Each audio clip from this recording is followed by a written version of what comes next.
What happens when Derek Chauvin's dead victim is put on the stand? Debbie Hines joins Thom Hartmann for an update on the trial of killer cop Derek Chauvin.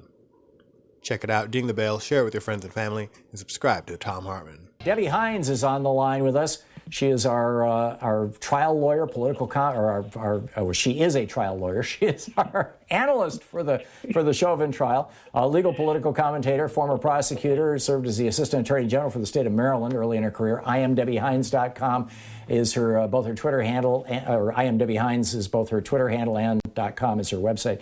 Debbie, welcome back. So it looked, from the little I saw of the trial this morning, like they're now going to try and put George Floyd on trial now that the defense has taken their turn.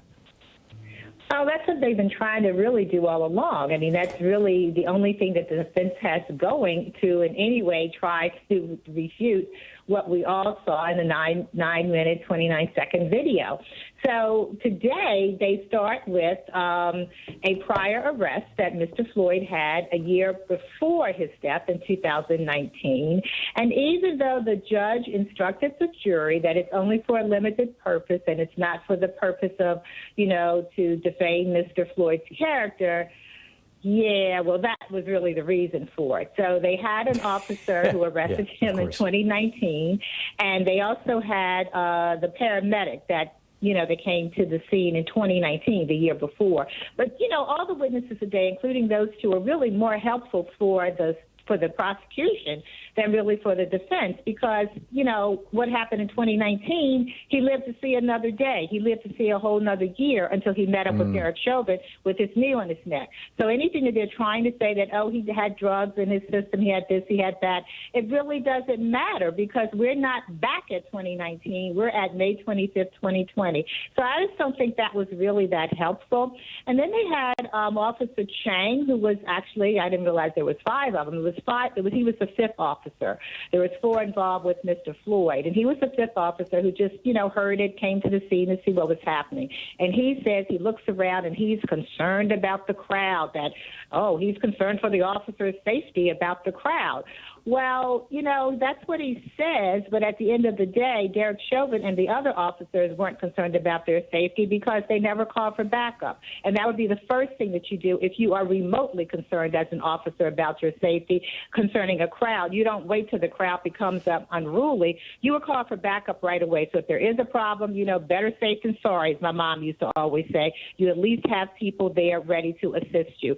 So Officer Chang was like, a nothing burger. And then they brought back the Minneapolis medical support coordinator, that is her title, to get back on this topic that Mr. Floyd could have died from excited delirium. And excited delirium is caused by drug use, and that can cause you to have a heart attack right away. And, okay, that's what she said on direct. But then when on cross-examination, she really helped because she said, well, if a police officer thinks someone has ingested drugs and they could be subject to excited delirium, then what the police officer is supposed to do is put them on their side, the very thing that Derek Chauvin did not do and the very thing that caused Mr. Floyd's death. So I just don't see where these witnesses are, going to be much helpful. In reality, what the defense should do, and they are going to bring on, I believe, a medical examiner from the state of Maryland, unfortunately the state that I was born in. But anyway, they're going to bring on a medical examiner, and that's really their best case to talk about causation, but to talk about it from the aspect and point of view of a medical profession, not all these other people who come to the scene are going to discuss it, but just dealing straight up with the autopsy report. I don't know if that'll help them or not. Yeah. Are we seeing, Debbie Hines, are we seeing a new day when these kinds of smear the dead guy defenses just don't work anymore? We don't know yet, Tom. It's too soon to tell. I mean, I want to be hopeful and optimistic about this case, but at the end of the day, racism seems to raise its ugly head in America and everything, and more particularly in these types of cases. So I don't really want to go that far because we don't really know who's actually on the jury, and we don't really get a lot of commentary either online or in other news sources about what the members of the jury are looking at when they are actually listening to the testimony, because there's a lot to be said when you can actually see the jury. You, as a trial attorney, you can read some things into their body language and how they're perceiving testimony.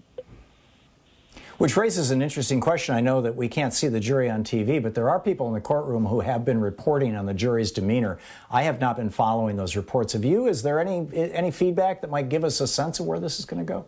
We have about 30 seconds, Debbie.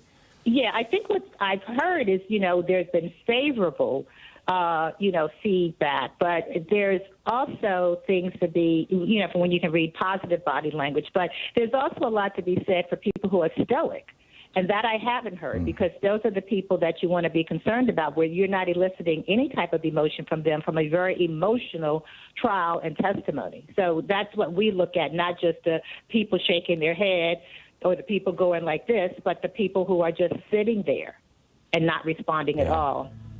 Yeah, that's what we want to keep an eye on. Debbie Hines, trial lawyer, former Attorney General of Assistant Attorney General for Michigan, former prosecutor, political commentator. I am Debbie Hines on Twitter and .com. Debbie, thanks again so much for dropping by and sharing your expertise with us.